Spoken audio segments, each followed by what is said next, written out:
Hello friends, welcome to Bloom kitchen Tamil. இந்த வீடியோவில் நம்ம பார்க்க போகிற ரெசிபி புடலங்காய் பொடிமாஸ்.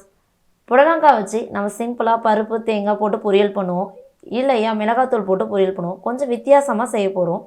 ரொம்ப சிம்பிள் ப்ரொசீஜர், ரொம்ப டேஸ்ட்டாகவும் இருக்கும். இது எப்படி செய்யுதுன்னு பார்க்கலாம் வாங்க.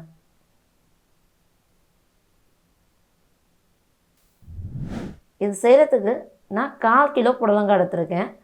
அதை நல்லா அலம்பிட்டு க்ளீன் பண்ணி இந்த மாதிரி சின்ன சின்னதாக கட் பண்ணி எடுத்துருக்கேன் சன்னமாக. இந்த மாதிரி இருந்தால் சீக்கிரமே வெந்துடும், நமக்கு சீக்கிரம் அதிகமாக டைம் எடுத்துக்காது. இதுக்கு செய்கிறதுக்கு மசாலா ரெடி பண்ணிக்கலாம். பொட்டுக்கடலை 2 ஸ்பூன், சோம்பு 1/2 ஸ்பூன், 2 காஞ்ச மிளகாய். நம்ம காரத்துக்கு ஏற்றப்பல கூட கம்மி சேர்த்துக்கலாம். இதை ரொம்ப ஃபைனாக அரைக்க வேணாம், கொஞ்சம் குறைன்னு அரைச்சி எடுத்துக்கலாம். இதோ பாருங்கள், இந்த மாதிரி அரைச்சி எடுத்துக்கலாம். அடுப்பு ஆன் பண்ணிட்டு பேனை ஹீட் பண்ணி 3 ஸ்பூன் ஆயில் எடுத்துக்கலாம். எண்ணெய் சூடானதும் கடுகு உளுத்தம் பருப்பு தாளிச்சிக்கலாம். கடுகு உளுந்து பொரிஞ்சதும் ஒரு பச்சை மிளகாய் தட்டி சேர்த்துக்கலாம். நீல வாக்கில் இருக்கிறத. சின்ன வெங்காயம் 1 கப் நீல வாக்கில் கட் பண்ணது. மீடியம் ஃப்ளேமில் வச்சு வதக்கிக்கலாம். லைட்டாக கலர் சேஞ்ச் ஆனதும் நம்ம புடலங்காய் எல்லாத்தையும் சேர்த்துடலாம். இல்லை தண்ணி எதுவும் சேர்க்க வேணாம், இந்த ஹீட்லேயே நல்லா வதங்கிடும், காயும் வெந்துடும். அது நல்லா வதக்கி விட்டுடலாம். இப்போ லைட்டாக உப்பு, இதுக்கு தேவையான உப்பு சேர்த்துக்கலாம்.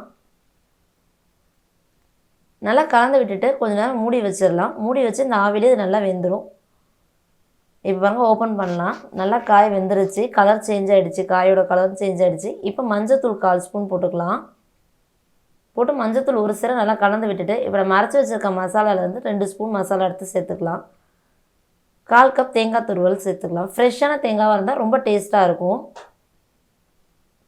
மீடியம் ஃப்ளேம் வச்சு நல்லா கலந்து விட்டுட்டு கொஞ்சமாக கொத்தமல்லி சேர்த்துக்கலாம்.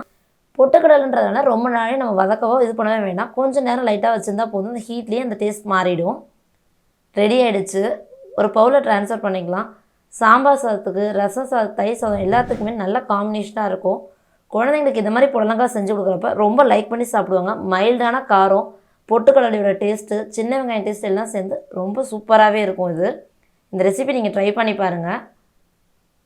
ட்ரை பண்ணிவிட்டு உங்களோட கமெண்ட்ஸை எங்களுக்கு கமெண்ட் செக்ஷனில் சொல்லுங்கள். எப்படி இருக்குது பாருங்கள், பொலனே இருக்கும். ஒன்றோட ஒன்றும் சேர்ந்த மாதிரி இருக்கிறதுனால இந்த பருப்பு டேஸ்ட் ரொம்பவே நல்லாயிருக்கும் இதில். தேங்க்ஸ் ஃபார் வாட்சிங்.